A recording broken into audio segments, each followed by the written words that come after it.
L'aventure mystique de Tefnakt et Aïcha à travers l'Afrique. L'Afrique s'étendait devant Tefnakt et Aïcha, vaste et mystérieuse, un kaléidoscope de cultures et de paysages. Après avoir reçu la bénédiction d'Ogan au Nigeria, ils décidèrent de suivre le cours du fleuve Niger, qui les mena vers le nord, au cœur du Niger. Le Niger, terre de contraste entre le désert du Sahara et les plaines fertiles du sud, abritait des peuples nomades et des cités anciennes.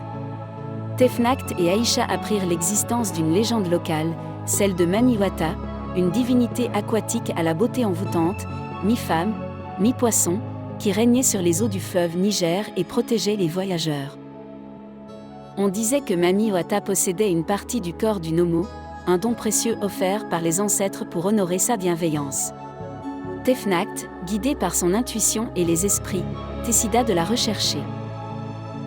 Leur voyage les mena à travers des paysages arides et grandioses, des dunes de sable à perte de vue, des oasis verdoyantes, des villages de terre rouge accrochés au flanc des montagnes. Ils rencontrèrent des Touaregs, fiers nomades du désert, qui les accueillirent avec hospitalité et leur offrirent du lait de chamel et des dattes. Un soir, alors qu'ils campaient au bord du fleuve Niger, Tefnakt eut une vision. Mamiwata lui apparut, lumineuse et gracieuse, émergeant des eaux du fleuve. Elle lui indiqua un lieu précis, une grotte cachée derrière une cascade, où il pourrait la trouver. Le lendemain, Tefnakt et Aïcha se mirent en route vers la cascade. Ils durent traverser une zone dangereuse, infestée de crocodiles et d'hippopotames. Grâce à ses pouvoirs, Tefnakt parvint à apaiser les animaux et à les contourner sans encombre. Arrivés à la cascade, ils découvrirent la grotte cachée derrière le rideau d'eau. L'intérieur était sombre et humide, mais une lueur étrange émanait du fond de la grotte. Tefnakt et Aïcha s'avancèrent prudemment, le cœur battant d'excitation. Au fond de la grotte, ils trouvèrent un bassin d'eau cristalline. Et là, baignant dans la lumière, se trouvait Mamiwata. Elle était encore plus belle que dans la vision de Tefnakt, sa peau scintillant comme des écailles, ses cheveux flottant dans l'eau comme les algues. « Bienvenue, Tefnakt, dit-elle d'une voix mélodieuse. Je t'attendais. » Image de Mamiwata dans la grotte, baignant dans un bassin d'eau cristalline. Que va-t-il se passer ensuite? Comment Tefnakt va-t-il obtenir l'aide de Mamiwata? L'aventure continue au Niger. Tefnakt et Aïcha s'agenouillèrent devant Mamiwata, émerveillés par sa beauté et sa présence mystique. La grotte vibrait d'une énergie douce et puissante, comme si la nature elle-même retenait son souffle. « Mamiwata, dit Tefnakt avec respect, je suis venu te demander ton aide. Je suis à la recherche des parties du corps du Nomo, afin de restaurer l'équilibre du monde. » Mamiwata sourit, un sourire qui illumina la grotte d'une lumière surnaturelle. « Je connais ta quête, Tefnakt, dit-elle. Et je sais que tu es digne de la mener à bien. » Elle plongea une main dans l'eau du bassin et en retira un objet scintillant. C'était une écaille, grande et brillante, qui semblait faite d'argent liquide. « Voici une partie du corps du Nomo, dit Mamiwata. Elle te protégera et te guidera dans ton voyage. » Tefnakt prit l'écaille avec précaution. Il la sentit vibrer dans sa main, comme si elle était vivante. Une vague d'énergie le parcourut, le remplissant d'une force nouvelle. « Mais attention, Tefnakt, prévint Mamiwata. Cette écaille attire aussi le danger. Ton frère Yurugu est sur tes traces. Il convoite les parties du corps du Nomo et fera tout pour te les prendre. » Tefnakt serra l'écaille contre lui. « Je ne laisserai pas Yurugu m'arrêter, affirma-t-il. Je protégerai cette écaille et je réunirai le corps du Nomo, quoi qu'il m'en coûte. » Mamiwata hocha la tête avec approbation. « Je crois en toi, Tefnakt, dit-elle. Tu as le courage et la sagesse nécessaires pour accomplir ta destinée. » Elle fit un geste de la main et une vague d'eau douce enveloppa Tefnakt et Aïcha, les purifiant et les bénissant.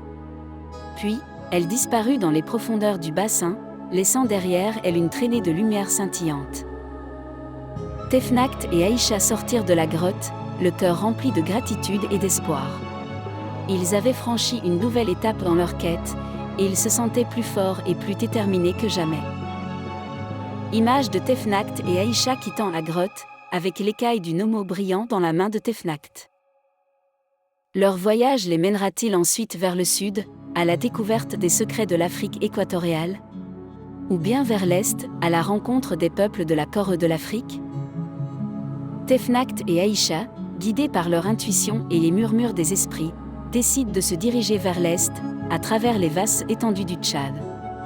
Le paysage change radicalement, les plaines verdoyantes du Niger laissent place à des savanes arides, des lacs asséchés et des montagnes rocheuses. Le Tchad, terre de contrastes et de légendes, abrite une multitude de peuples et de traditions. Tefnact et Aïcha apprennent l'existence d'un esprit puissant, Toumaï, le dieu des origines, qui résiderait au sommet du massif du Tibesti, le point culminant du Sahara. Toumaï, dit-on, serait le gardien de la mémoire du monde, celui qui a vu naître la vie et qui connaît les secrets de l'univers. Il posséderait également une partie du corps du Nomo, un fragment de sa sagesse originelle. Tefnact, attiré par la puissance de Toumaï et l'espoir de récupérer une nouvelle partie du corps du Nomo, décide de se rendre au Tibesti. Le voyage s'annonce difficile, ils doivent traverser des zones désertiques, braver des tempêtes de sable, se protéger des animaux sauvages et des bandits qui rôdent dans la région. En chemin, ils rencontrent un groupe de nomades, les Toubous, qui vivent en harmonie avec le désert. Les Toubous, impressionnés par le courage et la sagesse de Tefnact, acceptent de les guider jusqu'au pied du Tibesti. L'ascension du massif est éprouvante. Tefnact et Aïcha doivent affronter des vents violents, des températures extrêmes et des passages périlleux. Mais ils sont déterminés à atteindre le sommet, guidés par leur foi et leur désir de rencontrer Toumaï. Après plusieurs jours d'escalade, ils atteignent enfin le sommet du Tibesti. Là, au milieu d'un paysage lunaire, se trouve un ancien sanctuaire, construit en pierre volcanique.